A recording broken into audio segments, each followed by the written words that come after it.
is A Study in Scarlet, a Sherlock Holmes story by Sir Arthur Conan Doyle, Part 2, Chapter 6. Continuation of the Reminiscences of John Watson, M.D.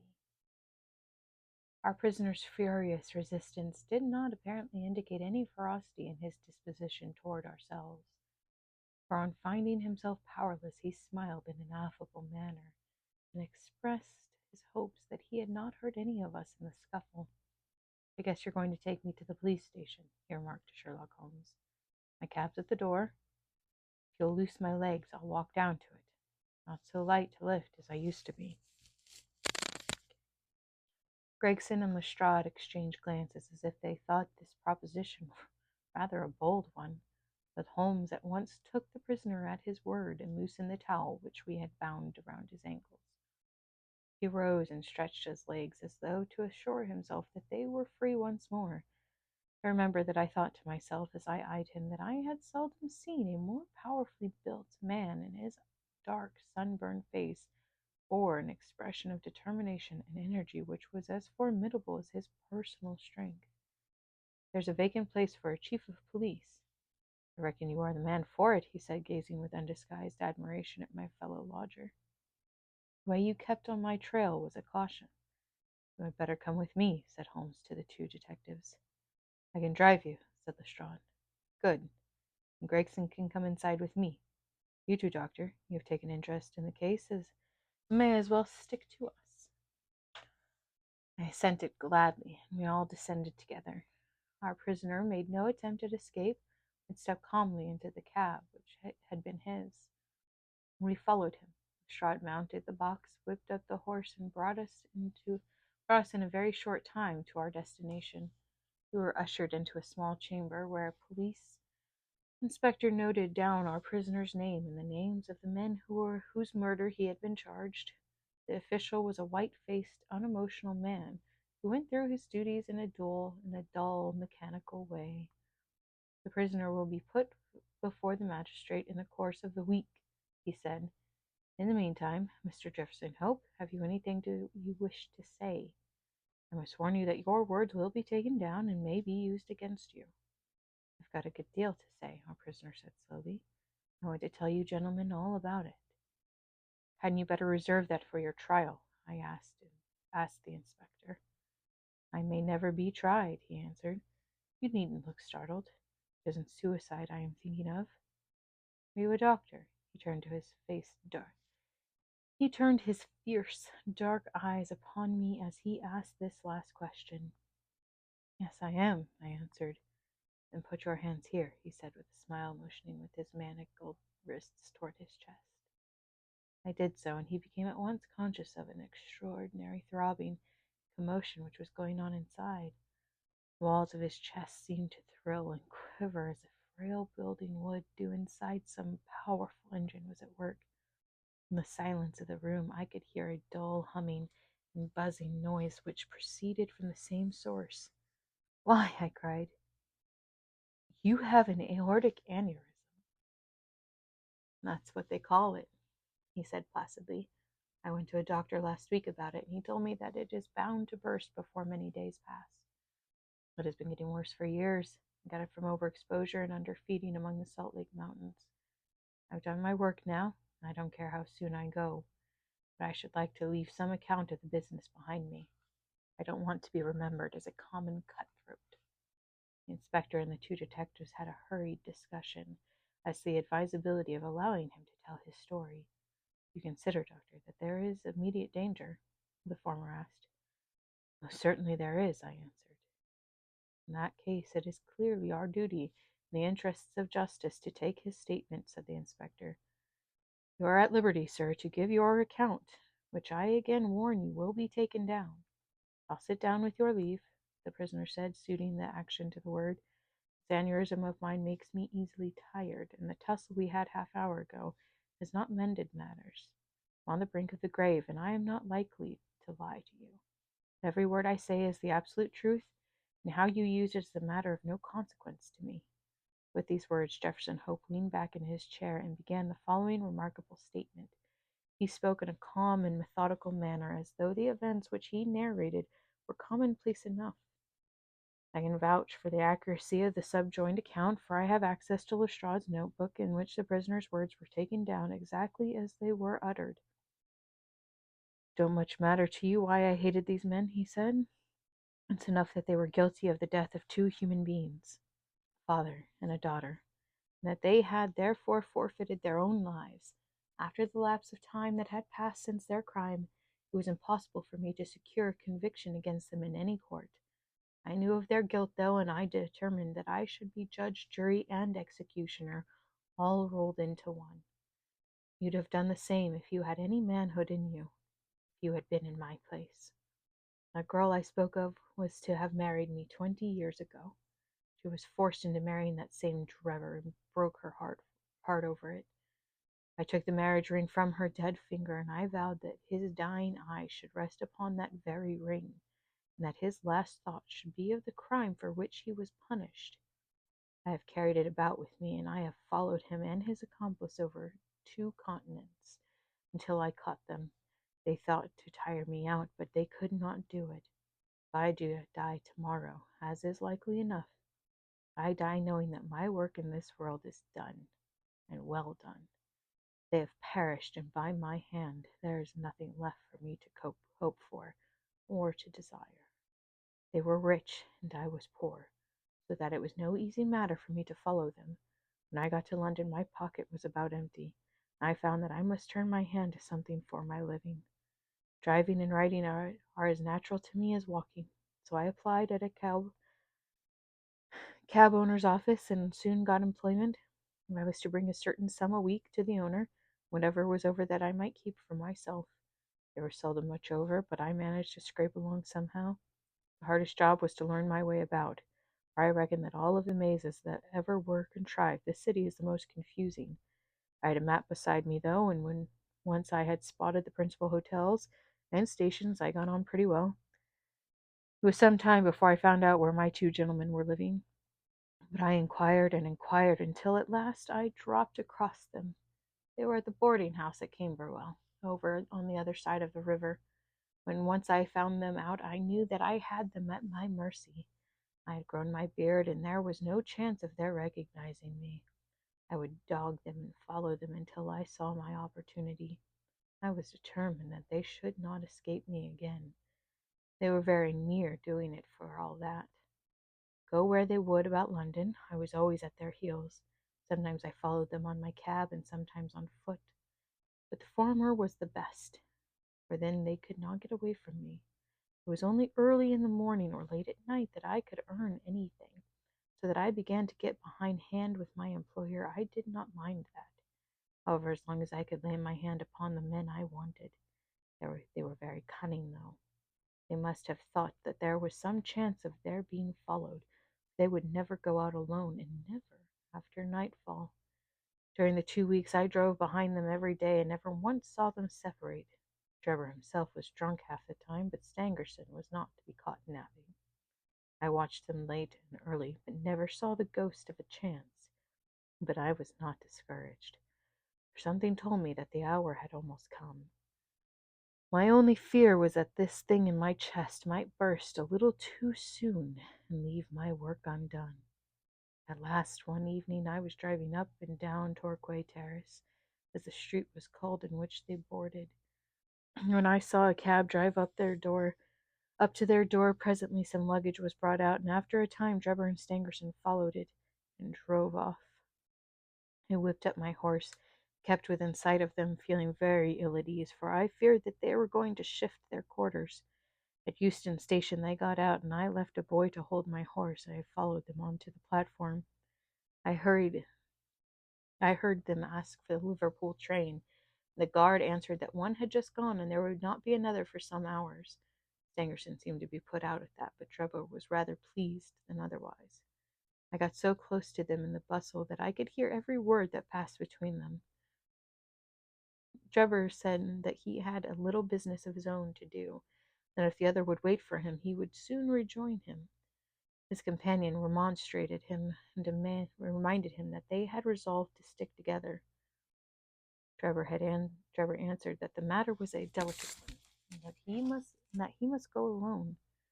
I could not watch Stangerson. I could not watch what Stangerson said to that, but the other burst out swearing and reminded him that he was nothing more than his paid servant, that he must not presume to dictate to him. On that the secretary gave it up as a bad job and simply bargained with him that if he missed the last train he should rejoin him at Halliday's private hotel, to which Trevor answered that he would be back on the platform before 11, and made his way out of the station. The moment for which I had waited so long had at last come. I had my enemies within my power. Together they could protect each other, but singly they were at my mercy. I did not act, however, with the undue precipitation. My plans were already formed. There is no satisfaction in vengeance unless the offender has time to realize who it is that strikes him, and why retribution has come upon him. I had my plans arranged by which I should have the opportunity of making the man who had wronged me understand that his old sin had found him out. It chanced that some days before a gentleman who had been engaged in looking over some houses in Brixton Road had dropped the key of one of them in my carriage. It was claimed that same evening and returned, but in the interval I had taken a moulding of it, and had a duplicate constructed. By means of this I had access to at least one spot in this great city where I could rely upon being free from interruption. How to get Trevor to that house was the difficult problem which I had now to solve. He walked down the road and went into one or two liquor shops, staying for nearly half an hour in the last of them. When he came out he staggered in his walk and was evidently pretty well on. There was a hansom just in front of me, and he hailed it. I followed it so close that the nose of my horse within a yard of his driver the whole way. We rattled across Waterloo Bridge and through miles of streets until, my astonishment, we found ourselves back in the terrace in which he had boarded. I could not imagine what his intention was in returning there. I went on and pulled my cab 100 yards or so from the house. He entered it, and his hansom drove away. "Give me a glass of water, if you please. My mouth gets dry with the talking." I handed him the glass, and he drank it down. "That's better," he said. Well, I waited for a quarter of an hour or more, when suddenly there came a noise like people struggling inside the house. Next moment the door was flung open, and two men appeared, one of whom was Trevor, and the other was a young chap whom I had never seen before. This fellow had Trevor by the collar, and when they came to the head of the steps he gave him a shove and a kick which sent him half across the road. "You hound!" he cried, shaking his stick at him. I'll teach you to insult an honest girl." He was so hot that I think he would have thrashed Trevor with his cudgel, only that the cur staggered away down the road as fast as his legs would carry him. He ran as far as the corner, then seeing my cab, he hailed me and jumped in.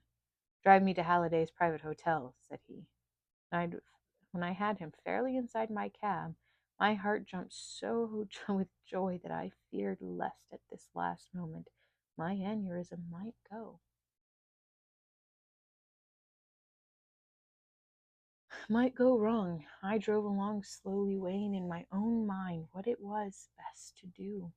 I might take him right out into the country, and there in some deserted lane have my last interview with him. I had almost decided upon this when he solved the problem for me.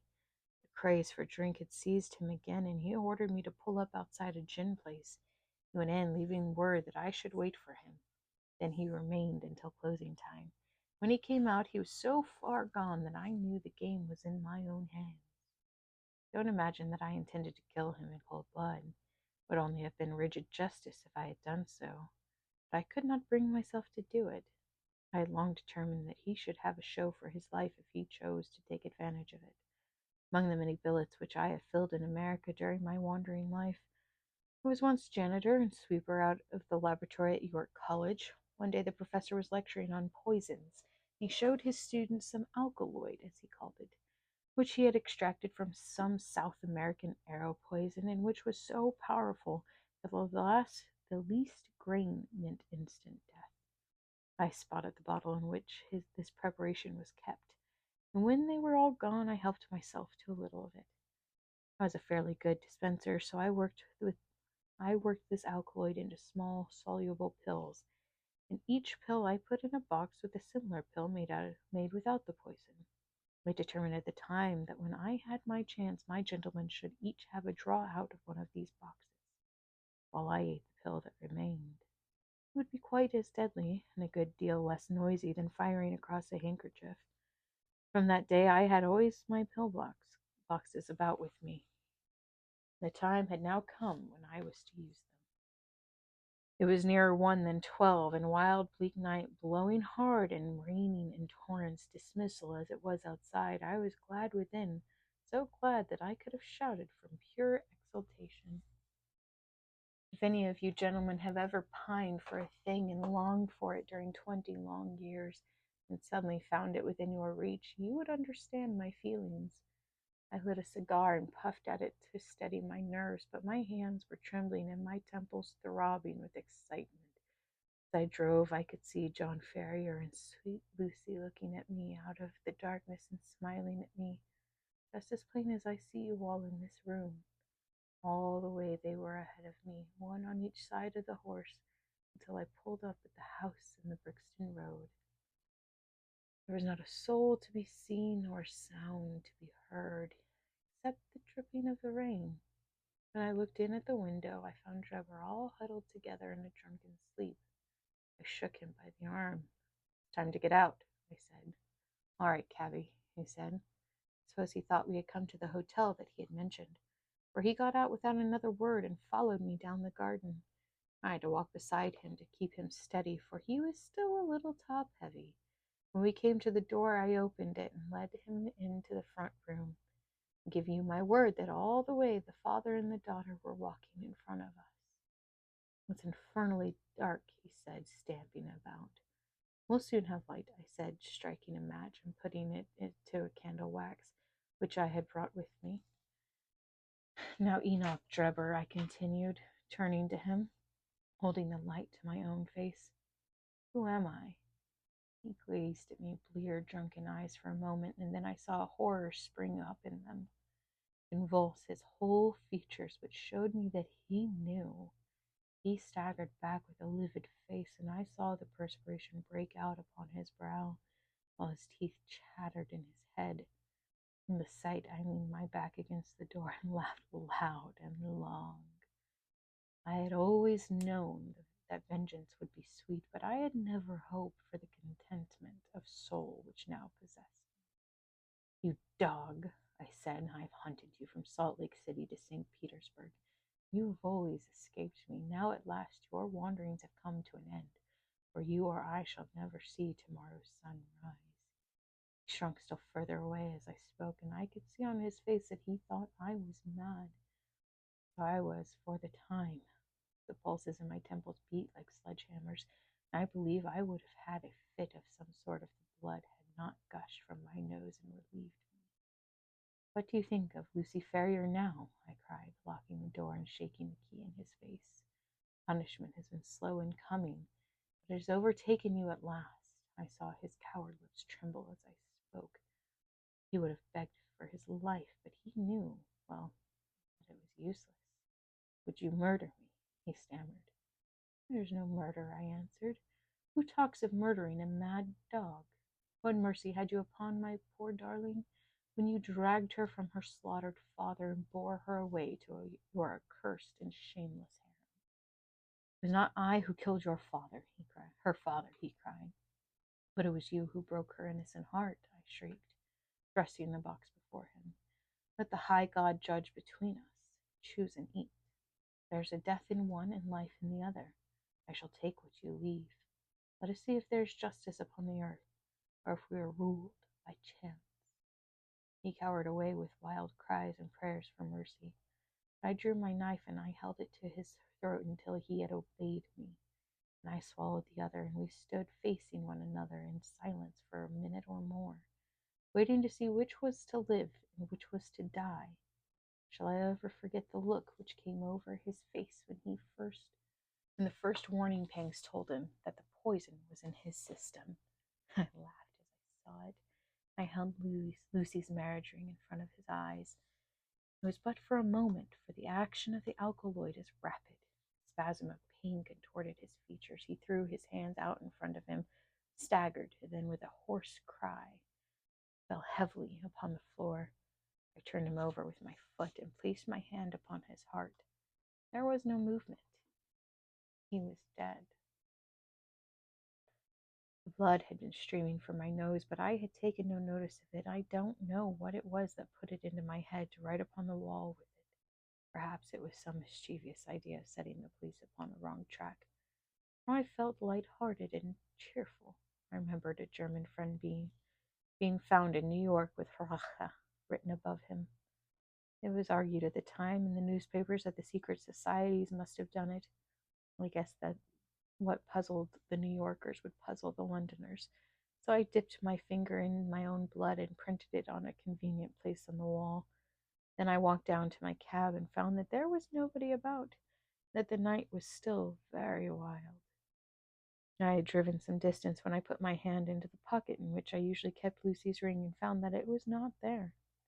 I was thunderstruck at this, for it was the only memento that I had of her.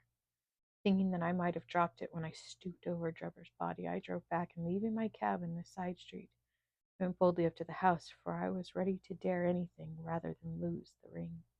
When I arrived there, I walked right into the arms of a police officer who was coming out, and only managed to disarm his suspicion by pretending to be hopelessly drunk. That was how Enoch Drebber came to his end. All I had to do then was to do as much for Stangerson, and so pay off John Ferrier's debt. I knew that he was staying at Halliday's private hotel, and I hung about all day, but he never came. I fancy that he suspected something when Drebber failed to put in an appearance. He was cunning, was Stangerson, and always on his guard. If he thought he could keep me off by staying indoors, he was very much mistaken. I soon found out which was the window of his bedroom, and early next morning I took advantage of some ladders which were lying in the lane behind the hotel, so made my way into his room in the gray of the dawn. I woke him up and told him that the hour had come when he was to answer for the life he had taken so long before. I described Drebber's death to him, and I gave him the same choice of the poison pills. Instead of grasping at the chance of safety which that offered him, he sprang from his bed and flew at my throat. Self-defense, I stabbed him to the heart. It would have been the same in any case, for Providence would never have allowed his guilty hand to pick out anything but the poison. I have little more to say, and it's as well, for I am about done up. I went on cabbing it for a day or so, intending to keep at it until I could save enough to take me back to America. I was standing in the yard when a ragged youngster asked if there was a cabby there called Jefferson Hope. Said that his cab was wanted by a gentleman at 221B Baker Street. I went round suspecting no harm, and the next day I knew this young man here had my bracelets on this young man here had the bracelets on my wrists. As neatly snackled as ever I saw in my life. That's the whole of my story, gentlemen. You may consider me to be a murderer, but I hold that I am just as much an officer of justice as you are. So thrilling had the man's narrative been, his manner was so impressive, that we had sat silent and absorbed. Even the professional detectives, blasé as they were in every detail of crime, appeared to be keenly interested in the man's story. When he finished, we sat for some minutes in a stillness which was only broken by the scratching of Lestrade's pencil as he gave the finishing touches to his shorthand account. "There's only one point on which I should like a little more information, Sherlock," Holmes said at last. "Who is your accomplice who came for the ring which I advertised?" The prisoner winked at my friend jocosely. "I can tell my own secrets," he said. "I do not get other people into trouble. I saw your advertisement and thought it might be a plant, or it might be the ring which I wanted. My friend volunteered to go and see. I think you'll own he did it smartly." "Not a doubt of that," said Holmes heartily. "Now, gentlemen," the inspector remarked gravely, "the forms of the law must be complied with. On Thursday the prisoner will be brought before the magistrate, and your attendance will be required. Till then I will be responsible for him." He rang the bell as he spoke. Jefferson Hope was led off by a couple of warders, while my friend and I made our way out of the station and took a cab back to Baker Street.